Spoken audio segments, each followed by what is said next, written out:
I can still see that night clearly, even now that I'm 26. It feels way closer than it should, considering I was only 12 when it happened. My parents went out for the evening and left me at home with my older brother, Zach. He was 18 at the time. I remember being excited the second the front door closed behind them because it was a big house, and being left alone in it felt like I'd been handed some kind of freedom I wasn't supposed to have yet. Not long after they left, Zach pulled me aside and told me he was going out too, just for a few hours, to meet up with friends. He made me swear I wouldn't tell our parents. I agreed without even thinking about it.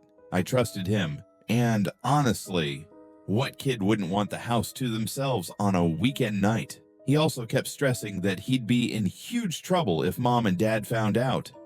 At the time, it felt like we were sharing a secret, like I was being treated older than I really was. Once he left, the house got quiet. In that way, it only does when you realize you're the only one in it. I tried to enjoy it. I went down to the den and put on a scary movie, which was a stupid choice for someone my age, especially alone at night. I'd never been home by myself for that long before, and definitely not in the dark. About halfway through, I wasn't even following the movie anymore. I was listening to the house. The floor would pop and settle. Wind would scrape along the windows like fingernails dragging lightly. The refrigerator would kick on and off with that abrupt click that sounds way too loud when everything else is silent. Every time the movie jumped in volume, I'd flinch and immediately look behind the couch toward the half flight of stairs that led up to the main floor, like I expected to see somebody standing there. Eventually, I just couldn't do it. I didn't know why I was making myself feel worse. I shut the TV off and sprinted upstairs to my room, moving like the kind of kid who thinks something is going to be right behind them the second the screen goes black. When I got to my room, I went into the bathroom that connected my bedroom to my parents' room. I brushed my teeth as fast as I could, staring at my own reflection and trying to calm down. I kept telling myself I was being ridiculous, and that Zach would be back soon, that it was just a house making normal sounds. After that, I went back into my room and turned on my Xbox 360. I put on Call of Duty Zombies because I figured if I kept my brain busy, I wouldn't be thinking about every little noise. It worked for a while. I got locked into the game, played for hours, and completely lost track of time. At some point, my team wiped, and I got annoyed enough that it snapped me out of it. I remember thinking it was late and I should just try to sleep. Not long after I laid down, I felt it more than I heard it, the front door shutting. That dull vibration that travels through a quiet house. My first thought was that Zach had finally come home. I stayed in bed, awake, listening. I expected the usual pattern, him coming in, maybe making a little noise and heading straight up to his room. But the movement downstairs kept going, not loud enough to clearly identify, but not stopping either. It was little things at first. Soft steps, then a couple of dull thumps like something being bumped into, the kind of sound you can't immediately explain. And the longer it went on, the more it stopped feeling like Zach being careless and started feeling wrong. My stomach started doing that slow, sick turn, like my body knew something before my brain admitted it. I kept thinking about the movie and how my imagination was probably taking over, but I couldn't ignore how long it had been. I got out of bed and walked over to my window. I looked down at the driveway, waiting to see Zach's car where he normally parked. It wasn't there. That's the moment the fear stopped being vague and turned into something sharp. I didn't have a cell phone back then. I was 12. If I wanted to call anyone, I'd have to leave my room and go to one of the house phones. And even the idea of stepping out into the hallway felt impossible. I went to my bedroom door as quietly as I could and checked the lock. It was locked, but I also knew the truth about that kind of lock. Someone on the other side could pop it open with barely any effort, even just a fingernail if they tried hard enough. It didn't feel like protection. It felt like a suggestion. I looked around my room, trying to decide what to do, and the only place that made any sense was the small crawl-in closet built into the wall. It was tight, but it was hidden. I squeezed inside, pulled the door almost shut, then eased it the rest of the way closed so it wouldn't click. In that cramped darkness, I tried to convince myself I was overreacting. Maybe Zach parked somewhere else. Maybe he came in without his car for some reason. I held on to that thought like it could keep my heart from pounding out of my chest. Then I heard someone messing with my door, a hand on the knob. A small pause, the faint sound of the lock being worked, and then the door opened. Whoever it was stepped into my room, and I didn't recognize the footsteps. I couldn't see anything, obviously, but I could hear their weight shift on the floorboards, could hear the wood complain under them as they moved farther in. My entire body went stiff, like if I didn't move, I wouldn't be noticed. They walked around my room. I heard drawers slide. Something on my desk got nudged, then picked up, then set down again. I could hear objects being moved and repositioned in that careful, searching way that made my skin crawl. Time stopped behaving normally. Every second felt stretched. My mind kept circling the same thought. If they open this closet door, I'm done. That was it. There was no plan after that. I kept praying it was Zach, even though I didn't believe it anymore. I stayed silent, breathing as shallowly as I could, trying not to make the closet door shift or the floor creak beneath me. At one point, I heard something scrape across the floor, like something heavy being dragged, just for a second, and then the sound stopped. That noise made my stomach drop even harder because it meant they weren't just standing around, they were taking their time. It felt like it went on forever, but it was probably only minutes. Eventually, the footsteps moved away from my side of the room, then farther. Then I heard them leave, the sounds receding into the hallway and down the stairs. I didn't move. I stayed in that closet long after the house fell quiet again. My legs started cramping. My mouth was dry. I kept listening for any sign of movement, and every time the house creaked on its own, my heart would spike like it was happening all over again. I don't know exactly how long I was in there, but it felt like hours. It might have actually been around 2. I was losing my sense of time completely. Then I heard Zach's voice calling my name from somewhere across the house. He sounded angry and urgent, like something was wrong, and he already knew it. A moment later, he came into my room and called for me again, louder this time. I pushed the closet door open and stepped out, and the first thing he did was yell at me. He demanded to know why I was hiding in there and what I'd done to his room. That's when it clicked fully for me. Zach hadn't been the one in the house earlier. He hadn't even been home. I started talking fast, trying to explain everything while my hands shook so badly I could barely keep them still. Once he understood, his face changed immediately. The anger dropped away and turned into something tense and alert. We went through the house together, checking room by room, and it wasn't subtle. Drawers were left open, some pulled so far out they were crooked. Things were out of place everywhere, like someone had been rummaging quickly but had enough confidence to not care about making a mess. Electronics were missing, TVs, gaming consoles, anything valuable and easy to carry. It wasn't just some weird noise. Someone had actually been inside our home, going through our stuff.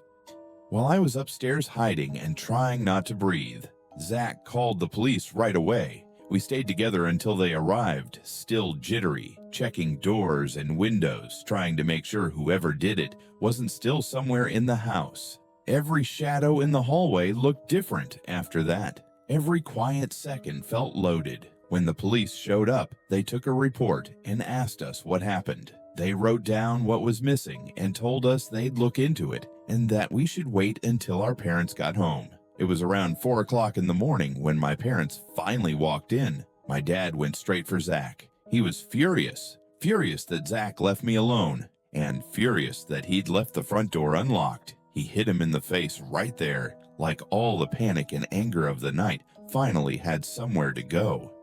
My mom came to me instead. She hugged me and kept telling me she was just thankful I was okay. After that night, Zach didn't get away with it. He had to start paying monthly rent, basically paying back what had been stolen, and my parents watched him like a hawk. He didn't get trust easily after that. I didn't get punished at all, but that didn't matter. I didn't feel lucky. I just felt shaken in a way I couldn't explain properly to anyone. For years afterward, I'd think about that closet, about sitting in the dark, hearing someone walking around my room, hearing my things being moved, not knowing who it was or what would happen if they found me. Even now, when I picture it too clearly, I get that same cold feeling in my chest, because the worst part wasn't what they stole. It was knowing how close I was to being discovered, and how completely helpless I would have been if that closet door had opened. When I was really little, not even old enough to be in kindergarten yet, I lived with my grandparents. My parents had just split up, and my dad worked in the next town over, so I only saw him on weekends. My dad's brother lived with us too, so the house almost never felt empty. Between my grandparents and my uncle, there was usually some kind of noise. TV in the living room, someone moving around in the kitchen, a door opening and closing, boots on the porch. Even with all that, they drilled one rule into me over and over: never open the door for strangers. It was a small, quiet town where most people knew each other, so the warning felt more like a habit than a real fear. We had a neighbor who came by a lot. He'd show up to watch hockey or wrestling or just hang around during family barbecues. I'll call him David. David wasn't some random guy who lived down the street. He was friendly with my grandpa and my uncle. He'd drink beers with my uncle and help my grandpa with yard work or fixing the truck. If my grandpa came back from hunting with a moose, David would be there hauling it into the shed with him like it was normal. That's why what happened later has stuck with me for my entire life. One night, I ended up alone in the house for a short time. My grandma was at bingo, and she'd called home to say she needed a ride. My grandpa told me he was going to go pick her up and asked if I wanted to come along. I said no because I was watching cartoons and didn't want to miss them. He gave me that look adults give little kids when they're trying to make sure you actually understand something, then reminded me again not to open the door for anyone. Not for strangers, not for anybody. Then he left. I remember seeing his truck pull out, the headlights sliding across the windows as he backed up and drove away. As soon as he was gone, the house changed. It got quiet in a way I wasn't used to. The cartoon was still playing, but everything else felt still, like the whole place was holding its breath. It couldn't have been more than a few minutes before someone knocked at the front door. I ran over like kids do. Without thinking, I called out loud, asking who it was. Almost immediately, I heard David's voice on the other side. It sounded familiar and casual, like he was stopping by the way he always did. I told him my grandparents weren't home. He answered right away that he'd just watched my grandpa drive off.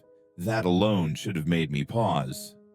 But at the time, I didn't understand why it mattered. I said my uncle wasn't home either. David responded like he already knew that too. He told me he'd been talking to my uncle on the phone and knew my uncle was out drinking at a friend's place. Then he asked if he could come in. I remember hesitating and repeating what I'd been told.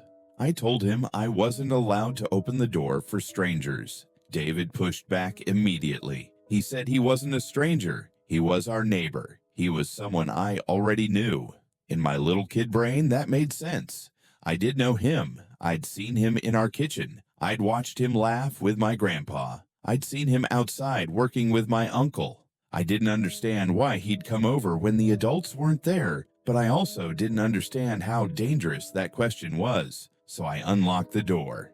When I opened it, I remember looking up and realizing how big he seemed. He was tall enough that it felt like he filled the doorway, and as soon as he stepped inside, I could tell something was off. He was drunk, not just a little bit. He swayed when he stood still. His words ran together like he had to fight to get them out. His face looked slack and unfocused, and one of his eyes kept squinting like the light hurt it. He moved into the house and put his hands on my shoulders as I backed up. At that moment, I still didn't feel the kind of fear I should have. I'd seen my uncle drunk plenty of times.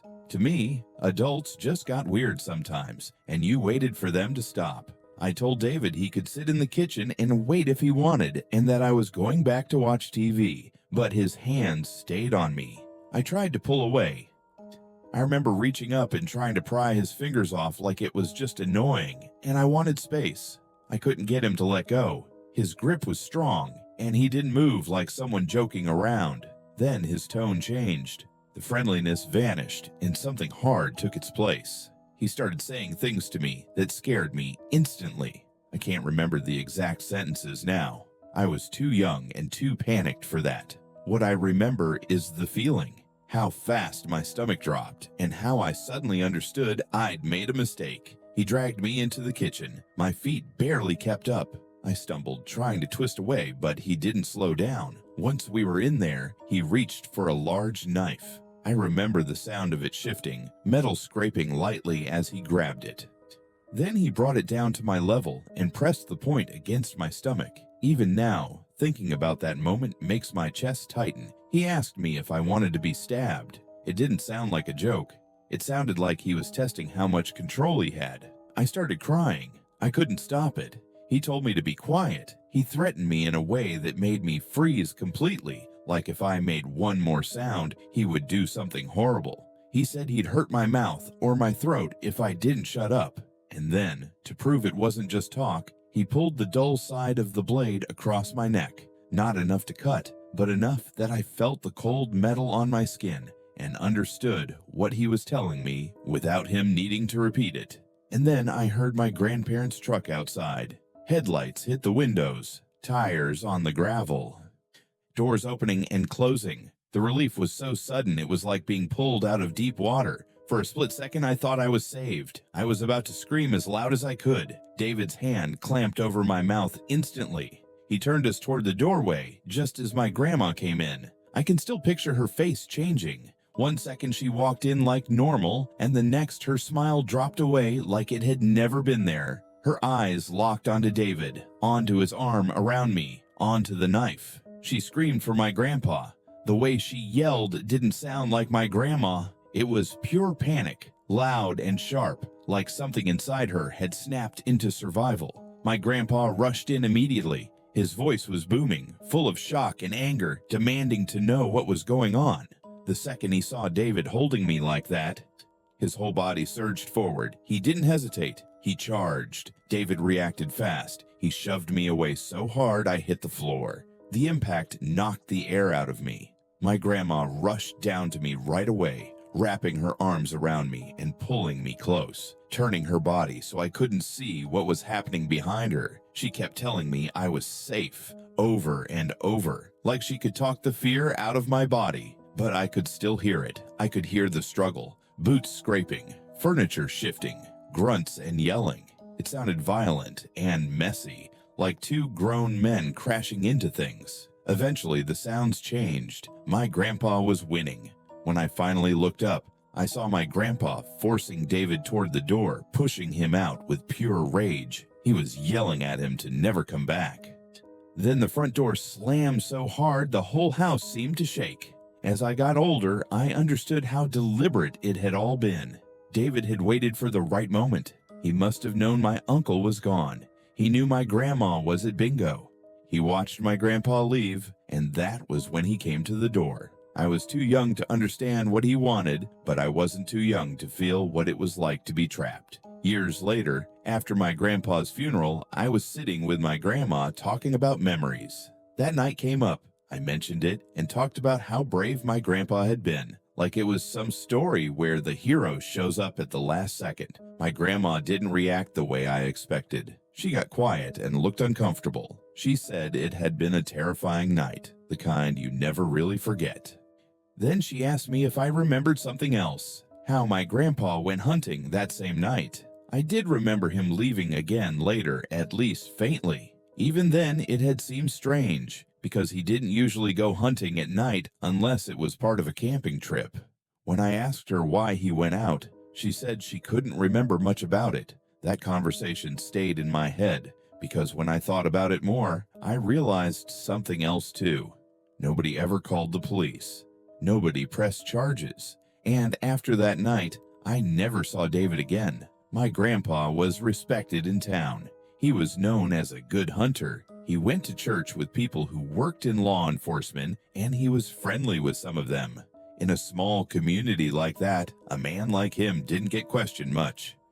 And if anyone ever saw something like a bloody tarp in the bed of his truck while he was driving out of town late at night, I don't think they would have asked what it was. Spring break of 2020 is still burned into my memory. I was 15, my parents were out of town, and I was home alone for the night. It was one of those evenings where everything feels normal at first, and then one small decision flips the whole mood of the house. I was in my room just doing my own thing when my phone rang. It was a call from a guy from school I barely talked to. I'll call him Mason. We had mutual friends, but Mason wasn't someone who called me. I didn't usually text him either. That's part of why I picked up. Before I could even ask what was up, he hit me with, "What are you doing right now?" I told him I was just at home, nothing going on. There was a pause, and then he asked if he could drop off one of my friends because the guy needed somewhere to stay for the night. The friend he was talking about was Neil. I'd known Neil since 3rd grade. We weren't best friends anymore, but we'd been around each other long enough that I considered him one of my buddies. I told Mason I wasn't really feeling it. I didn't want company. I just wanted to be alone and chill, especially since my parents were gone and I was already kind of enjoying the quiet. Mason didn't accept that. He immediately started pushing.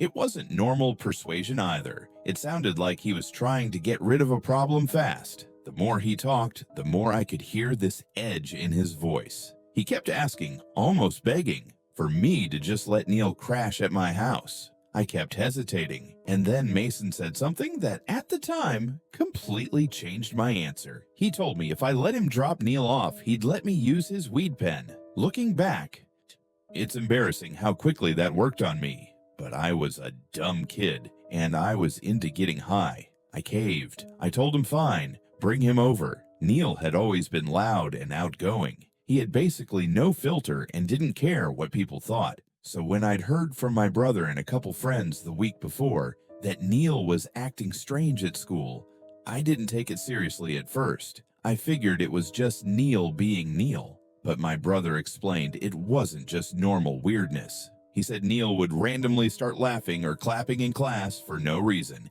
even when the room was dead quiet. And he'd say bizarre stuff to people out of nowhere. The example my brother gave was that Neil was convinced the basketball coaches were Freemasons and were trying to recruit him. That was the first time I remember thinking, okay, that doesn't sound like a joke. Still, it didn't feel real until Mason and Neil actually showed up at my house. I met them at the front door like it was any other night. Mason handed me the pen like he promised. I took a hit and gave it back, trying to act casual. But Mason didn't look relaxed at all. He looked tense, like he'd been holding his breath for the whole drive. Right before he left, Mason grabbed Neil by the shoulders. It wasn't playful. It was serious, like he was trying to physically keep Neil grounded for a second. Mason looked like he was about to cry, and I could see tears forming. He said something to Neil, basically pleading with him not to do that thing. Neil just stared at him, no emotion. Then he responded in this flat, almost bored way, like he was agreeing to something simple. Mason held that look for a second longer, then turned and left. I should have stopped everything right there and asked what that thing meant. I don't know why I didn't. Maybe I didn't want to look nervous. Maybe I was already getting high and not thinking straight. Either way, I just let Neil come inside and shut the front door behind us. As soon as it clicked closed, Neil asked me something that made my whole body tighten. He asked if all the doors in the house were locked. It was immediate. The second he said it, every alarm bell in my head went off. I told him yeah, they were locked, and asked why he needed to know. He didn't answer my question, he just told me to check. So I walked him down that narrow hallway by the front door, showing him the back door and the laundry room door. I checked them and confirmed they were locked. Neil didn't say anything. He just stood there with me in silence, like he was processing it. The quiet felt thick. The only sound was the faint hum of the house and the TV still playing cartoons in the other room. Then, out of nowhere, Neil lifted his hand straight up like he was raising it in class. At the same time, he put on this wide, unnatural smile, teeth showing, eyes fixed, like he was trying to hold a face in place. He kept that pose for a few seconds, then slowly lowered his arm again without a word. I forced out this fake laugh, like I was trying to convince both of us it was just some weird joke. My throat felt tight when I did it. Neil then asked if he could get some water. I said sure, and we went to the kitchen. I opened the fridge and grabbed a couple bottles. While I was doing that, I noticed Neil wasn't paying attention to the water at all. He was lingering near the silverware drawer, the one with the knives. I watched him reach for it and pull it open slowly, like he was doing it on purpose, like he wanted me to notice. He stared down into the drawer and then reached in toward a steak knife. I didn't even think. My body moved before my brain caught up. I stepped in fast, grabbed his hand before he could take the knife, and shoved the drawer closed hard. For a second, Neil didn't react at all. He just stared at me. Then he let out this little chuckle, like he was acting as if it had been a joke the whole time. But I wasn't laughing. My heart was hammering so loud I could hear it in my ears. I felt that cold, frozen fear that people describe when something suddenly turns into a life or death situation. I had never felt that before, not like that. It was like the air in the kitchen got thinner. All I could think about was getting Neil out of my house without setting him off. After a few seconds, Neil broke the silence by casually suggesting we go to the neighborhood park. I agreed immediately, like nothing had happened. I acted normal on purpose because I didn't want him to notice how scared I was. We walked toward the laundry room door that led out to the driveway. I made sure to let him step outside first. Then I told him I had to put shoes on. I did put my shoes on, but I was also buying myself a few seconds. Neil paused out there and looked back at me. There was this subtle disappointment on his face, like he didn't like waiting. He told me to hurry up. I nodded, shut the door, and locked it the second it closed. My hands were shaking when I grabbed my phone. I called my brother and told him what was happening, trying to get the words out fast. I remember talking too quickly, like my brain was tripping over itself. When I got off the phone, I went into the kitchen and started grabbing knives, every knife I could find. I carried them upstairs and put them in my room. Even as I was doing it, I knew it sounded insane. But I was also high, and my decision-making wasn't exactly perfect. The only clear thought I had was that Neil couldn't be allowed to get back inside and grab something sharp. My brother got there unbelievably fast, less than 5 minutes. He pulled up with 3 of his friends, and they met Neil outside. I stayed inside at first, listening through the door, feeling my stomach twist every time I heard Neil's voice rise. After a few minutes, I forced myself to go out there. My brother and his friends were talking to Neil, trying to keep him calm. Neil was rambling, bouncing between ideas like he couldn't hold on to a single thought. He started going on about the school basketball coaches being part of the Illuminati. Then he said something that made everyone's faces change. He claimed the coaches were going to sexually assault the boys on the team so they'd play better. He said it like he fully believed it, like it was obvious, and everyone else was just ignoring it. He kept talking like that for a few more minutes, just saying nonsense, getting more worked up, and it was clear this wasn't a normal teenage freakout. Something was seriously wrong with him. At that point, there was no way I was letting him stay in my house. Not after the kitchen. Not after the knife drawer. Not after the way Mason had been acting. We decided the only option was to get him home. One of my brother's friends agreed to drive Neil back. Neil tried to refuse, saying he couldn't go because he believed his dad was going to kill him. He sounded genuinely terrified when he said it, like it was a fact to him. Still, they got him in the car and took him home. After things finally calmed down, I called Mason back. I asked him what happened in the car that made Neil act like that, and why Mason had been so desperate to dump him at my house. Mason explained that during the drive, Neil had been reading some kind of manifesto. According to Mason, it was saying Neil needed to kill himself or kill someone else to stop his dad from killing him. Hearing that made my blood run cold. Suddenly, Mason's panic made perfect sense. He hadn't been trying to help Neil. He'd been trying to get away from him. I lost it on Mason. I asked him what the hell he was thinking, dropping Neil at my house without warning me. Even as I said it, I knew I shared some blame for not asking questions when I should have. But it didn't change the fact that he left me alone with someone who was talking about murder like it was an option. Later, it came out that Neil had taken drugs he had no business taking. It triggered schizophrenic episodes and he started hearing voices. About a month after all of that, I told my mom what happened. She wasn't even close to happy. That's putting it lightly. And even now, years later, I still think about that moment in the kitchen. I keep replaying how slow Neil's hand moved toward that drawer and how calm his face was when I stopped him. If I hadn't been paying attention, if I'd been turned away for even a couple of seconds, I don't like where that night might have ended.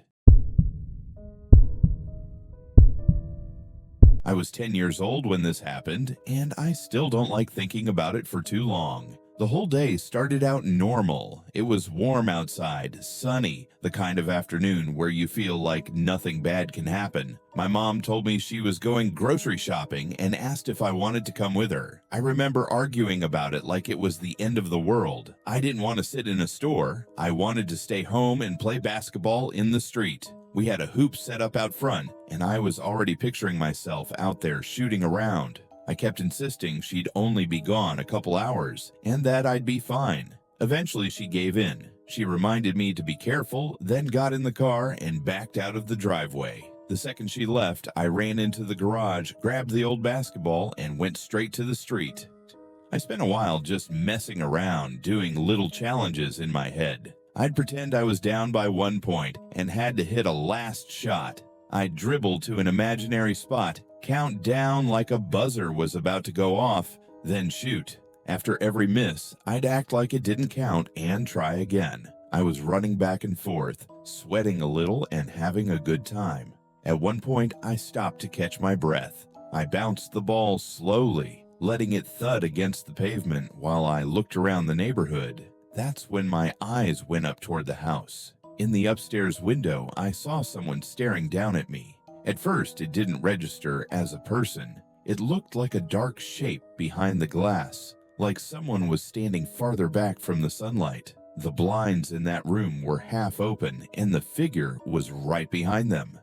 I stood there with the ball in my hands, staring for a second or two, trying to tell myself it was a shadow or a weird reflection. Then it shifted slightly. Not much, just enough movement to confirm it wasn't a trick of the light. Someone was actually up there, watching the street. My stomach tightened immediately. Nobody in my family should have been home. My sister was away at college, my dad was at work, and my mom was across town shopping. I dropped the basketball without meaning to. It bounced once and rolled off toward the curb, and I barely noticed. That window was my sister's room. Seeing a figure in there made it feel even worse, like I was looking at something I wasn't supposed to be seeing. I didn't know what to do except run inside and figure out who it was. I sprinted around the side of the house, went through the backyard gate, and burst in through the back door. I slammed it shut behind me so hard it rattled. I yelled up the stairs asking who was home. My voice cracked when I yelled it. I remember hating how scared I sounded, but I couldn't control it. For a second, there was no answer. The house was silent except for my breathing. Then a voice came from upstairs. It said my name and told me to come up there. It wasn't my mom. It wasn't my sister. It wasn't my dad. It was deeper than any of them. Not deep in a dramatic monster way either. It sounded like someone trying to keep their voice steady, like they wanted to seem normal. I didn't even step toward the stairs. I turned and ran through the house as fast as I could, grabbed the house phone off the kitchen counter, and bolted back outside. I stood out in the open where I could see the house and the street at the same time, and I called my mom. The second she answered, I told her someone was inside. At first, she didn't believe me. She thought I was messing around and told me it wasn't funny. She said she was almost done shopping. I started crying while I was talking, not like a little sniffle. Like full panic, my words coming out shaky and fast. I told her I wasn't joking. I told her I'd seen someone at the upstairs window and I'd heard a voice call my name from inside the house. That's what finally made it real for her. She could hear it in my voice. She told me she was leaving the store right then and to stay outside. After we hung up, I stood there holding the phone so tight my hand hurt. I kept staring at that upstairs window, expecting the figure to appear again. A police car pulled up around the same time my mom's car turned into the driveway. She jumped out before the car was even fully parked and ran to me, asking where I saw the person. I pointed up toward my sister's window. My finger was shaking. The officers went in first. My mom followed them a minute later. I stayed outside. I didn't want to go back into the house, not after hearing that voice. For about 10 minutes, I just stood there, staring at the upstairs window. Nothing moved behind the blinds. No face, no shadow, nothing. Eventually, one of the officers came back out and told me it was safe to come inside. I went in and led them upstairs, pointing at the room where I'd seen the figure. They searched everywhere: closets, under the bed, behind the dresser. They even checked the attic. They went through every room, opening doors and looking into corners like they were trying to find a place a person could hide. They didn't find anyone. When the police finally left, my mom's tone started changing. She kept saying she believed me, but I could tell she was starting to doubt it since nothing was found. She warned me that if she found out I made it up, I'd be punished for scaring her and wasting the police's time. I kept insisting I wasn't lying. She'd say she knew, but her voice didn't sound like she actually did. That night, I couldn't fall asleep easily. I kept replaying the moment I heard that voice upstairs. I kept picturing that shape behind the blinds. Eventually, I got tired enough that my brain just shut down, and I drifted off. I don't know what time it was when I woke up. It was still dark outside. For a second, I thought I'd woken up from a nightmare, but then I heard something in my room, something small but loud enough to snap me awake. I sat up in bed immediately. My eyes were adjusting, but I could make out the familiar outlines. My dresser, my shelves, my closet door slightly open, and then, across the room, near my bed, there was something else. A tall, dark shape. It was standing completely still. For a moment, I tried to convince myself it was my brain playing tricks. I blinked hard. I stared. Then it moved slightly, just enough that I understood exactly what I was looking at. It was a person, a full-grown person standing in my bedroom. I didn't even get a chance to breathe. I screamed. It came out cracked and ugly, like my throat didn't know how to make the sound. The instant I screamed, the figure moved fast. It crossed my room in 2 steps, went straight to my window, slid it open, and climbed out. I heard their feet hit the small awning outside my window, then a drop down into the darkness below. My parents rushed into my room the second they heard me. My dad ran to the window and looked out. Then he tore out of the room, sprinted downstairs, and went out the back door to try to catch whoever it was. I'm pretty sure he didn't even stop to put shoes on. A few minutes later, he came back, breathing hard, shaking his head. He kept saying he didn't see anyone. We called the police again. This time it felt less like anyone expected a miracle and more like we needed it documented. The officers came, took another report, and drove around the area looking. To this day, we don't know how long that person was inside our house. All I know is they were there during the day, long enough to learn my name, and they were watching me from my sister's window, and somehow they were still around by night. Either they stayed hidden in the house until it got dark, or they figured out they could get in and out through my bedroom window by climbing onto that awning. Either way, the fact doesn't change. While I was asleep, someone was standing in my room in the dark, close enough that I could see their shape when I opened my eyes. And I'll never know how long they'd been there, or what else they did before I woke up. That's the part that still gets to me.